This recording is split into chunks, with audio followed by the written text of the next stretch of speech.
राधा मेरी स्वामिनी और मैं राधे को दास, जन्म जन्म मोहि दीजियो श्री वृंदावन को बास। तो राधे राधे दोस्तों, कैसे हो आप सब। उम्मीद करती हूँ लड्डू गोपाल जी की कृपा से आप सभी बहुत अच्छे होंगे, परम मंगल में होंगे दोस्तों।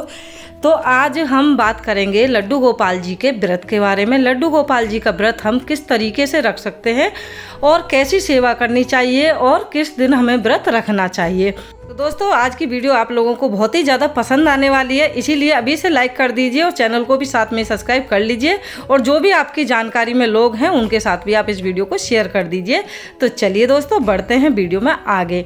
तो दोस्तों आज हम बात कर रहे हैं लड्डू गोपाल जी के व्रत के बारे में।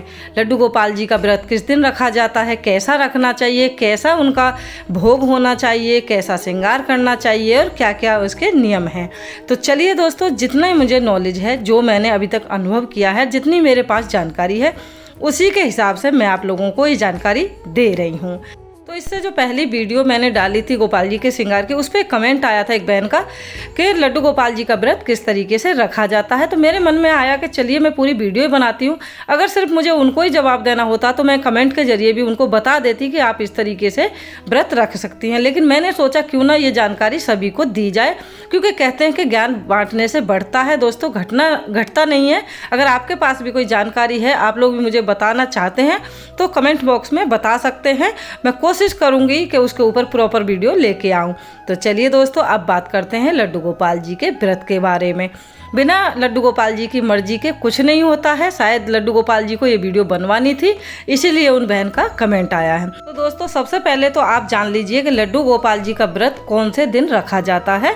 तो लड्डू गोपाल जी का जो व्रत है वो रखा जाता है दोस्तों बृहस्पतिवार को, यानी कि गुरुवार को। क्योंकि हमारे जो लड्डू गोपाल हैं, वो हमारे जो कृष्ण भगवान हैं, वो हैं विष्णु भगवान के अवतार। अनेकों अवतार हमारे विष्णु भगवान ने लिए हैं और विष्णु भगवान की जो पूजा है वो बृहस्पतिवार को होती है। तो आप लड्डू गोपाल जी का जो व्रत है दोस्तों वो बृहस्पतिवार को रख सकते हैं। तो बृहस्पतिवार का क्या नियम होता है वो भी मैं आप लोगों को बता देती हूँ दोस्तों।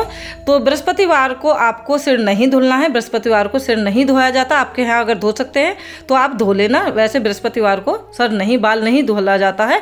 तो आप एक दिन पहले बुधवार को ही अपने बाल धुल लें और बृहस्पतिवार की सुबह आप थोड़ा जल्दी उठें। जैसे आप हर दिन उठती हैं उससे थोड़ा सा आप जल्दी उठें। और बृहस्पतिवार को आपको क्या क्या करना है मैं आपको बताती हूँ। तो सुबह जैसे ही आप उठेंगे अपने निजी कामों से फ्री होके सबसे पहले आप करेंगे अपने घर के साफ़ सफाई, जितनी हो सके साफ़ सफाई करिए।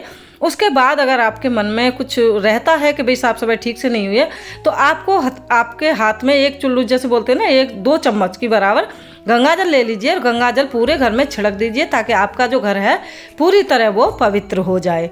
तो चलिए दोस्तों, उसके बाद आप नहाने धोने जाइए। नहा के धो के आके आप करेंगे सीधे लड्डू गोपाल जी की सेवा, सीधे मंदिर में आएंगे, लड्डू गोपाल जी की पूजा करेंगे आप।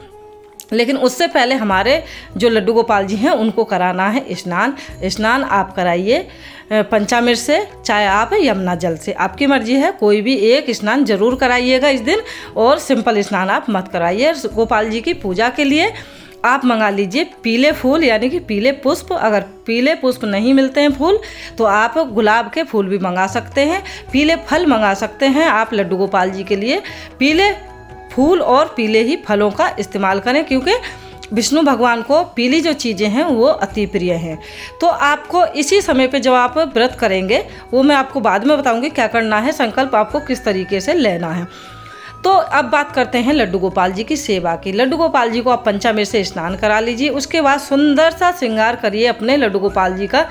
जैसे हैवी, जो भी आपके पास हैवी ड्रेस है या जो भी जिस में भी आपको लगता होगा हमारे लड्डू गोपाल जी इसमें, इस पोशाक में, इस ड्रेस में सबसे ज़्यादा सुंदर लगते हैं, तो वही पोशाक आप अपने लड्डू गोपाल जी को पहनाइए। मंदिर में लड्डू गोपाल जी को विराजमान कर दीजिए, नहला धुला के उनका श्रृंगार करके उनको इत्र लगाइए, उनको आईना दिखाइए, मोर पंखी उनके मुकुट में आप जरूर धारण कराएं।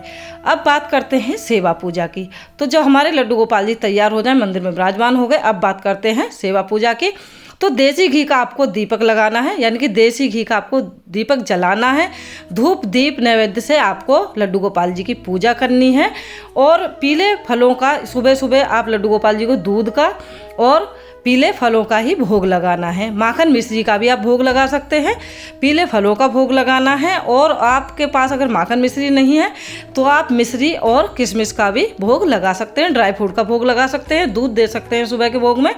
तो दोस्तों ये इस तरीके से आप पूजा लड्डू गोपाल जी की कर सकते हैं। उसके बाद आपके पास में आपके आसपास कोई मंदिर है तो आप मंदिर भी जाके आ सकते हैं। मंदिर भी जाना बहुत ही अच्छा माना जाता है वीरवार के दिन।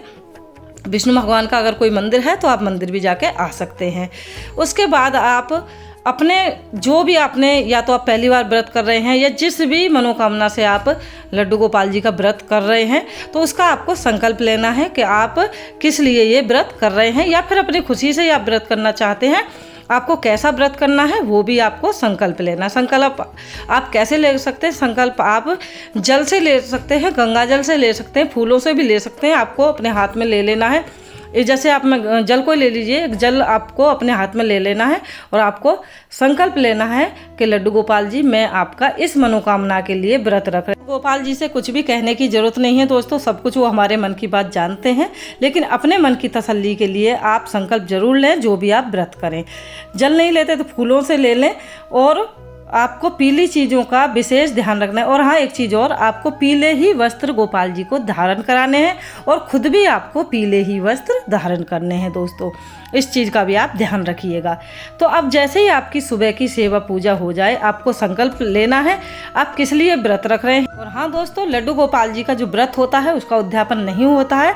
आपकी मर्जी है, आप जितने दिन तक रखना चाहती हैं, जब तक आप रखना चाहती हैं, आजीवन अगर आप रखना चाहती हैं तो लड्डू गोपाल जी के व्रत आप आसानी से रख सकती हैं।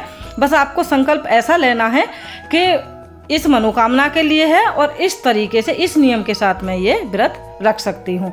तो अब बात करते हैं कि व्रत के भोग की, कि भोग में आप क्या खा सकती हैं। तो आपको संकल्प जब लेंगी ना, उसी समय पे आपको ये भी संकल्प लेना है कि आपको व्रत फलाहार रखना है या दोनों टाइम खाना नहीं खाना है, कि एक टाइम खाना खाना है, नमकीन खाना खाना है, नमकीन भोग ग्रहण करना है, या फिर मीठे भोग से आप व्रत करना चाहती हैं। तो ये चीज़ भी आप पहले दिन ही इस चीज़ का भी आप संकल्प भी ले लें। ऐसा ना हो कि आपने शुरू के दिन तो आपने मीठा खा के व्रत कर लिया और जैसे जैसे समय बीता आपसे फिर व्रत नहीं हो रहे तो आप फिर नमकीन खाने लगे। तो वो चीज़ आप चेंज ना करें। इसलिए आप सोच समझ के पहले दिन ही जो भी आपको करना है वो पहले व्रत वाले दिन ही आप कर सकती हैं। तो दोस्तों, जो भी जानकारी है मेरे पास वही मैं आप लोगों को दे रही हूँ। बाकी आप लोग बताइएगा आप लोगों को ये जानकारी कैसी लगी। और हाँ, गोपाल जी के साथ गाय माता की भी सेवा जरूर करिएगा, उनको भी दीप धूप तिलक जरूर करिएगा। तो चलिए दोस्तों, अब बात करते हैं दोपहर की। दोपहर के भोग में आप पीली मिठाई का गोपाल जी को भोग लगा सकते हैं। तो चलिए दोस्तों, अब बात करते हैं शाम की। तो शाम के समय सबसे पहले आपको करनी है सेवा पूजा गोपाल जी की, यानी कि दीप धूप। क्योंकि शाम को तो हम गोपाल जी को नहलाते नहीं है। सेवा का मतलब है कि सुबह में सेवा होगी, गोपाल जी विराजमान है मंदिर में, और शाम को हमें दीप धूप दिखाने, जोत बत्ती करनी है, ये अपनी भाषा में है। जोत बत्ती करने के बाद हमें जो भी भोग बनाना है, जो भी व्रत का भोग बनाना है उसे हम बनाएंगे जोत बत्ती करने के बाद। और हाँ, आप ध्यान रखिएगा दिन छिपे तक ये व्रत खुल जाना चाहिए, ज़्यादा लेट इस व्रत को मत खोलिएगा। तो दिन छिपे से पहले ही आप कोशिश करें, जैसे दिन छिपे आप जोत बत्ती करें, उसके बाद आप तुरंत, यानी कहने का मतलब है 6 और 7 के बीच में आपका व्रत खुल जाना चाहिए जोत बत्ती करने के बाद। तो भोग में आप पहले दिन ही, जैसे मैंने बताया, चाहे मीठा बनाएं, मीठे में आप बेसन से बनी चीज़ों का, क्योंकि विष्णु भगवान का जो व्रत होता है उसे चने की दाल का इस्तेमाल होता है। तो चने की दाल से ही बेसन बनता है। तो आप बेसन की चीज़ों का भोग बना सकते हैं, बेसन की चीज़ें भी खा सकते हैं। तो बेसन का आप मीठा हलवा बना सकते हैं, बेसन के लड्डू बना सकते हैं, बेसन की बर्फी बना सकते हैं। अगर आपको व्रत नमकीन रखना है तो आप पूरी सब्जी पराठे जो भी बनाएं, बिना लहसुन प्याज वाला खाना बनाएं। पहले गाय के लिए या फिर किसी कन्या के लिए निकालें, उसके बाद आप खुद ग्रहण करें। ये आपके ऊपर है कि आपको व्रत किस तरीके से करना है। तो उम्मीद करती हूँ दोस्तों आज की ये वीडियो आप लोगों को ज़रूर पसंद आई होगी। पसंद आई है तो वीडियो को लाइक शेयर सब्सक्राइब जरूर करिएगा।